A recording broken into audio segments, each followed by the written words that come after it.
Hello everybody, my name is Dr. John Ross. I'm a board certified orthopedic surgeon, fellowship trained shoulder and elbow specialist. I work with the Illinois Bone and Joint Institute. My practice is located out of the Arlington Heights North Division.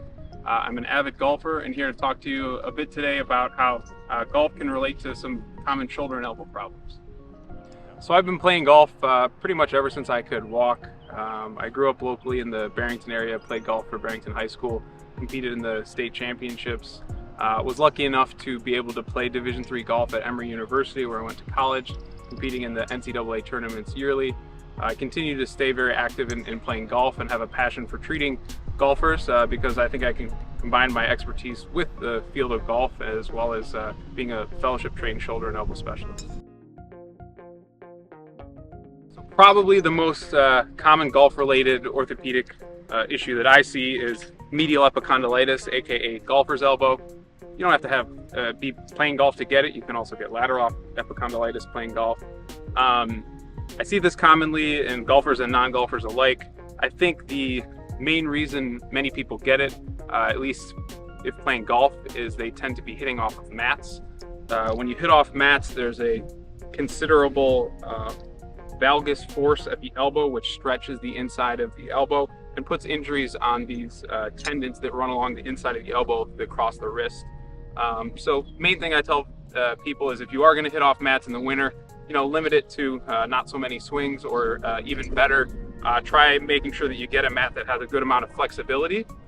And then the other thing is, golfers are, some are more of what we call diggers, whereas others are more sweepers. The more of a kind of what we call a digger, or someone who hits down on the ball more, that's going to put increased stress on the elbow. So again, if you are going to be hitting off mats, say in the winter, really try to work on picking the ball clean and doing more of a sweeping motion. I think other reasons you can get medial epicondylitis, not just from mats, but comes from your swing mechanics.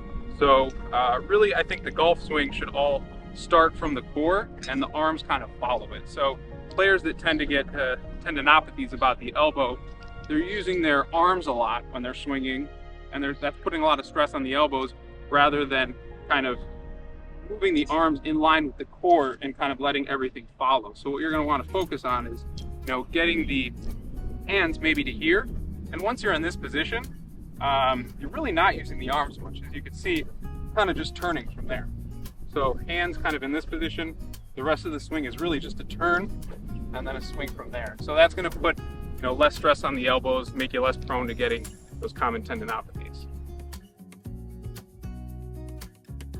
So when it comes to those elbow tendinopathies we just talked about, those are largely treated non-operatively. Options can consist of bracing. You've probably seen people that wear that kind of brace around the forearm. That takes some of the pressure off the tendons as they originate at the elbow.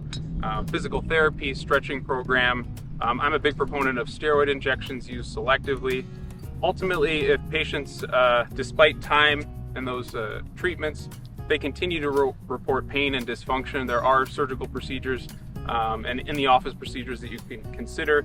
Generally, for non-responders to the conventional conservative treatments, the two things I kind of offer would be platelet-rich plasma injections or surgery to basically debride those tendons and try to incite a healing response. But generally, that's a last resort. So when it comes to golf and shoulder injuries, I'm not sure that there's any specific injury that's commonly seen for shoulder like you would see with elbow, but rotator cuff tears are just common in general, and many people that play golf have rotator cuff tears. The incidence of rotator cuff tears is approximately a percentage equal to your age. So if you're 65 or older, generally there's a 65% chance or higher you have some rotator cuff dysfunction, whether it's a tear or inflammation. So that's a common surgery that I'll do in patients.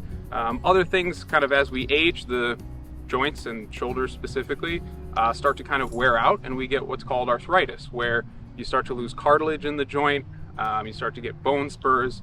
That can really limit your ability to get the flexibility you need in making the golf swing, and in many of my patients, they actually have to give up golf because they just can't play it in a meaningful way that they enjoy anymore. So one of my main passions when it comes to shoulder surgery is shoulder replacement, and I have many patients who've been able to return back to playing golf and gotten that passion back in their life. So I think if that's the right thing and you've been through the appropriate, conservative management, those are some of my happiest patients, and they can usually get back to golf and be very happy. So when it comes to the golf swing, as I touched on a bit before, I think some of the main mistakes people make is they get too handsy or too armsy. They don't really lead the swing with the core, which is, really spine rotation is what should be the main driver of your golf swing. So, if you're really kind of using your hands a lot and having to make adjustments in your swing, you're putting a lot of excess pressure on the elbows, on the shoulders. And so really, it should all be driven from the core and a lot of spine rotation. So what I like to show people is, kind of once you get to this position, the rest of the swing should really all come from rotation about the spine. So if you see, kind of get the arms to here, almost like you're trying to bring the back of the club back into a catcher's mitt. That's what some of my teachers have always taught me. And then once you're there, it's a rotation. So I'll kind of just show you here, rotation, swing. And that's going to put a lot less stress on the shoulders and elbows and help you hit it further and be less prone to injury.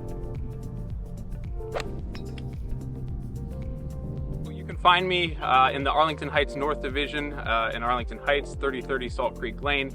If you want to learn more information about myself, my background, you can go to IBJI.com, search for my name, Dr. John Ross, and also make an appointment, and I'd be happy and excited to be able to help you out.